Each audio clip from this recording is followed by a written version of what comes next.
దులుపల్లి నరేంద్ర గారు 30 వసంతాలు.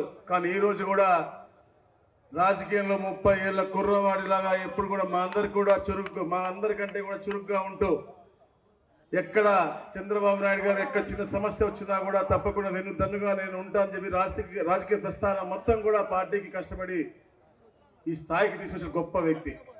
ఎంత ఎత్తు ఎదిగినా కూడా ఒదిగి ఉండాలి, తప్పకుండా పొన్నూరు ప్రజలకి సేవ చేస్తూ ఈ జీవితం గడపాలి అని తపనతో నిరంతరం పనిచేస్తూ, ఎందుకంటే పెద్దలు వీరయ్య చౌదరి గారు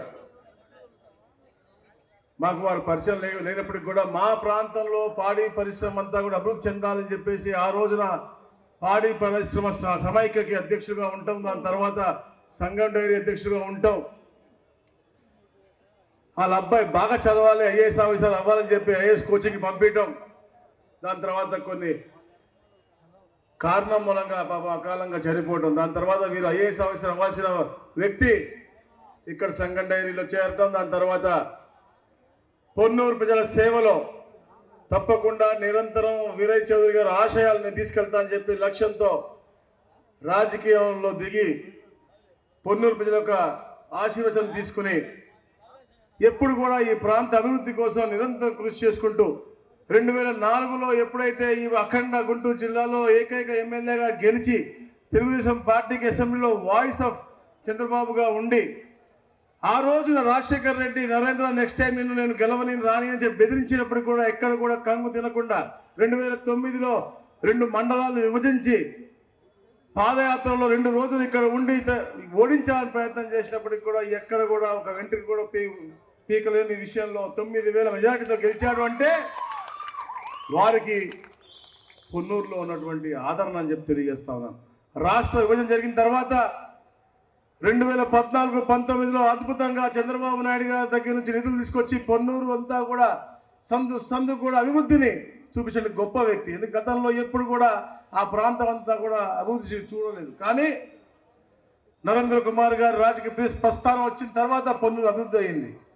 2014-19 అద్భుతంగా జరిగింది. 2009లో మేము రాజకీయంలోకి వచ్చినప్పుడు మమ్మల్ని కూడా వేలు పట్టుకుని నడిపించి ఇట్లా కాదురా అట్లా అని చెప్పి దారి చూపే గొప్ప వ్యక్తి నరేంద్ర కుమార్ గారు. దాని తర్వాత 14 నుంచి మేము గెలవడంలో కూడా కీలకంగా మాకు కూడా ఎన్నో సలహాలు సూచనలు ఇస్తూ ఈరోజు మేము ఈ స్థాయికి వచ్చామంటే ఇలాంటి గొప్ప మనుషులు ఒక సలహాలు తీసుకోబట్టి. ఎన్నో ఇబ్బందులు పెట్టారు అపోజిషన్లో ఉన్నప్పుడు, ఎందుకంటే రాజకీయంలో గెలుపోవటంలు ఉంటాయి.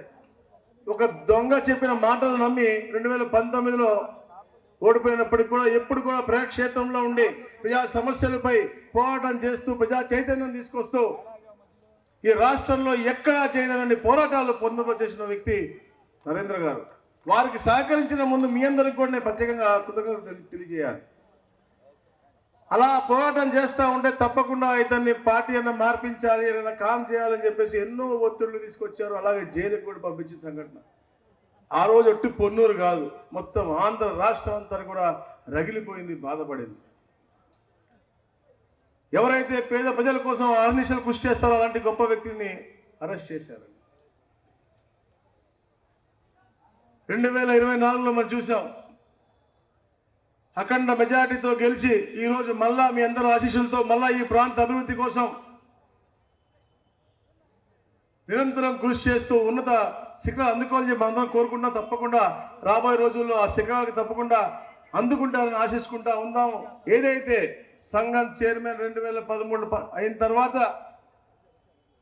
200 కోట్లు ఉన్నటువంటి టర్న్ ఓవర్ని 2,000 కోట్లు చేసి దాంతోపాటు ఆ ప్రాంతంలో ఉన్నటువంటి రైతులందరికీ అండగా ఉండాలనే లక్ష్యంతో డివిసి హాస్పిటల్ పెట్టి అంతర్జాతీయ పరిణామాలతో అత్యాధునికమైనటువంటి మెడికల్ సర్వీస్ అందిస్తున్న గొప్ప వ్యక్తి నరేంద్ర కుమార్ గారు. అలాంటి గొప్ప వ్యక్తి మన కాన్స్టిట్యున్సీలో పొన్నూరు కాన్స్టిట్యున్సీలో 6 సార్లు గెలవటం, ఇంకా రాబోయే ప్రతి ఎలక్షన్ కూడా అన్ని ఎలక్షన్లు గెలిచే దిశగా ముందుకు వెళ్ళటం నిజంగా చాలా ఆనందదాయకం. ఇలాంటి జన్మదినాలు ఇంకా ఎన్నెన్నో చేసుకోవాలి. వారి కుటుంబ సభ్యులందరూ కూడా ఇంతే సంతోషంగా ఉండాలి, ఇంకా ఆరోగ్యవంతంగా ఉండాలని చెప్పేసి మనస్ఫూర్తిగా కోరుకుంటూ ఇలాంటి మంచి కార్యక్రమానికి నన్ను పిలిచినందుకు నిర్వాహకులకు దీప్తికి ముఖ్యంగా, దాంతోపాటు మా మోసిన్ బాబుకి కూడా, ఎందుకంటే ఎప్పుడు కూడా గత 5 సంవత్సరాలు నాకు పరిచయం అయింది. మోసిన్ కూడా అద్భుతంగా నరేంద్ర కుమార్ గారి యొక్క సేవలో ఎప్పుడు పనిచేస్తూ ఆ ప్రాంతంలో పార్టీ కూడా అభివృద్ధి కోసం చాలా కష్టపడుతూ ఉంటాడు తమ్ముడు. అతనికి కూడా ప్రత్యేకంగా నా యొక్క కృతజ్ఞతలు తెలియజేసుకుని సెలవు తీసుకుంటున్నాను. Thank you.